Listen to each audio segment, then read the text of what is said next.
Morning. রটি the রটুলার পেজের তরফ থেকে সকলকে জানাই জন্মাষ্টমীর প্রীতি শুভেচ্ছা ও অভিনন্দন। আমরাও গতকাল জন্মাষ্টমীর পুজোটা বাড়িতে করেছিলাম, একদম আমাদের মতো করে। রটি হচ্ছে আমাদের পরিবারের সবথেকে ছোট একটা সদস্য। রটিকে আমরা কিভাবে রাখি সেটা আগেও বলেছি। পুজোর সময়ও আমরা ওকে কিন্তু আটকে রাখি না। রটি আমাদের সঙ্গে সমানভাবে থাকে। এই দেখুন, দাদা যখন কাসর বাজাচ্ছে দাদার সঙ্গে মজা করছে, আবার আমি যখন কাসরটা বাজাই তখন আপনারা দেখেছেন যে চুপ করে বসে আছে।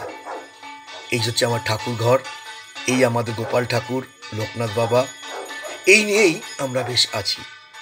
আর রটিকে দেখুন, রটি ওর মা যখন পুজো করে কিরকম ঠাকুরের সামনে মাথা নিচু করে চুপ করে বসে থাকে। এই হচ্ছে আপনাদের রটি। জন্মাষ্টমীর সকলকে শুভেচ্ছা।